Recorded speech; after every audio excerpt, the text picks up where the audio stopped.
Turkish Foreign Minister Hakan Fidan has held high-level talks in Washington, D.C., presenting Ankara's positions on Syria to U.S. officials.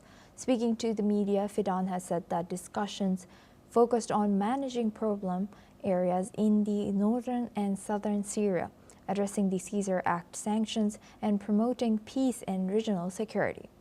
Fidan has met with U.S. officials at the White House, including U.S. Secretary of State Marco Rubio, U.S. Special Envoy Steve Witkoff, and Tom Barrack. Fidan has stressed the importance of preventing further fragmentation in Syria and ensuring security for all ethnic and religious groups. He has also noted ongoing Turkish evaluations on our UN draft resolution on Gaza, aiming to implement a comprehensive peace plan and facilitate humanitarian aid while balancing diverse international perspectives. Now for this discussion, we welcome Yossi Cooper-Wasser. He's an Israeli intelligence and security expert, joins us live from Tel Aviv. Thank you very much for joining us, Yossi. Good to see you. How is Turkey's diplomatic engagement with Washington signaling a shift in its approach to the Syrian conflict and broader relationship with Syria? Well, I don't think it represents a change in the Turkish attitude towards Syria. The Turks were behind the revolution that was carried out by the opposition in last December, and they maintain very close relationships with the Syrian leadership. And it's no incident that or coincidence that Fidan is in Washington while President Shara is visiting the town, the American capital, and holding meetings with the high officials of the American administration, including President Trump. I think that what Turkey wants is to see Syria as part of the group of people, of countries that are under Turkish influence, and that's exactly what they are trying to accomplish, and they do that together with the Americans. And President Trump alluded to that when he spoke about the Shara visit, when he said that President Shara holds very close relationships with President Erdogan, and Erdogan is a very good man, and so on and so forth. So this is working in the direction of what Turkey wants. And what do you think, what is in it for U.S.? Why is U.S. welcoming these two leaders in this particular time? Well, I think that the Americans believe that this is going to contribute to stabilizing the situation in the Middle East. And they believe that they can work out some agreements, some understandings between Israel and Syria in spite of the Turkish influence. And that there are common interests for Syria and Israel and Turkey that can be promoted, not to the extent of putting Syria in the camp of the Abraham Accords and the full normalization between Syria and Israel, but some security arrangements can be worked out, and this is going to contribute to stability in the region. That's exactly what the Americans want, and they want this stability to be established under their auspices, and this is the effort of the American envoys, especially Tom Barrack, who is leading this effort on behalf of the American administration. And how does this discussion on the Caesar Act sanctions reflect the competing economic and strategic priorities of Ankara and Washington? Well, obviously, in order to stabilize the situation in Syria, you need to create the conditions that would enable investments and aid to flow towards the Syrian new government. And this calls for the at least temporary removal of the Caesar Act and its implications on the Syrian economy. And we have to remember that this act was enacted because of what the previous government has done, as President Assad has done. And this makes sense to lift these sanctions for at least temporarily, to see that progress is being done in the direction of improving the living conditions of the people of Syria and recovering of the Syrian economy and all of that. And I think this is the way in which the Americans believe that they are going to achieve this stability that they are looking for in this area. Thank you very much, Yossi, for sharing that insight. Please stay with us as we come back to you for our next news as well. Now, moving to Israel, a bill proposing the death penalty for terrorists has passed a first reading in Israel's parliament. This measure could apply to Palestinians convicted of deadly attacks against Israelis.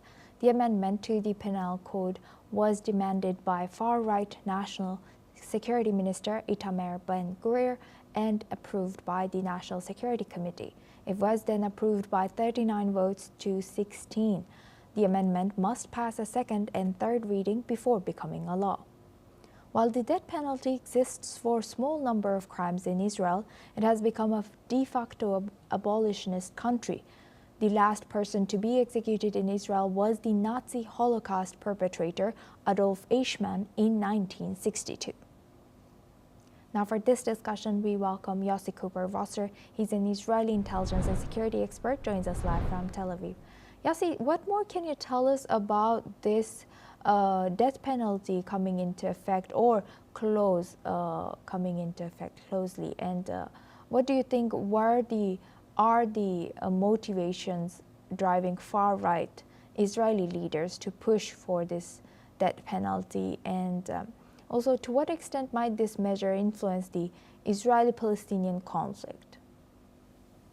Well, the idea of having this kind of a law in Israel is that we need to deter the Palestinians from carrying out attacks against us, and we have to deter them especially from carrying out kidnappings of Israeli civilians and soldiers, so that once we have this law, they would know that if they are trying to release hostages, to demand that in return for the release of hostages, they are going to get terrorists from jail, especially major terrorists that carried out murders and mass murders. That will not going. It's not going to work. And I believe that this was the logic behind this law that puts in the arsenal of penalties available to the Israeli courts the option of the death penalty. And how does the resurrection of capital punishment in Israel challenge the country's historical stance as a de facto abolitionist state? We are against the use of death penalty, and the fact that we have used it once, it's just against Eichmann, is a proof that we are not rushing into using this. But it's important to have this as a tool in the hands of the courts when they take into consideration what needs to be done towards mass murderers, mass terrorists that are, unfortunately, we have quite a few in our custody. Because of the 7th of October, we have to be ready to take severe measures against these terrorists, and they should be deterred. And this is what we need to do right now. And this is why it's not only the extreme right, it's a lot of other people that are in favor of having this kind of a law in Israel. It's not meaning that, doesn't mean that we are going to use it easily, definitely not. But it's the decision of the court that has to be convinced that this is necessary. But it's important in order to deter the Palestinian terrorists from carrying out terror attacks of the kind we experienced on 7th of October. And could this set a precedent for future legislation? Also, how could the proposed death penalty law impact Israel's relations with the international community, particularly regarding human rights? Well, death penalty for mass terrorists are not only in Israel. It's, some democracies have this kind of penalty, so it's not going to cause any problem between us and the international community, I think. The question is whether we are going to implement it and how often we are going to do that. And as I said, first of all, the law is not yet enacted, and there's still all kinds of discussions and hurdles it has to go through. And I guess all these discussions will put all kinds of caveats on when and on what conditions this law can be applied. So it's, I'm sure it's not going to have any impact on our relations with the international community. And I guess it's going to have enough support once it is worked out and the language is taking care of all the hurdles and the problems. that's going to enjoy a vast majority of the votes in the Knesset. Right. With that, I would like to thank Yossi Cooper-Wasser for joining us and sharing that insight. Now we move on to Iraq. Iraqi people have begun voting for their parliamentary elections, in which Prime Minister Mohammad Shia al-Sudani is seeking for a second term. Many young voters view the process as an opportunity for established parties to continue dividing the nation's oil wealth. Elections in Iraq are increasingly marked by low turnout, as many voters have lost faith in the system, which has failed to break a pattern of state capture by powerful parties. On the other hand, some Iraqis complain about endemic corruption, poor services, and unemployment. The elections this year features a raft of young candidates hoping to break into politics, but their chances against the old patronage networks are uncertain. And that's a wrap on Gulf Today. Keep watching NewsX World for more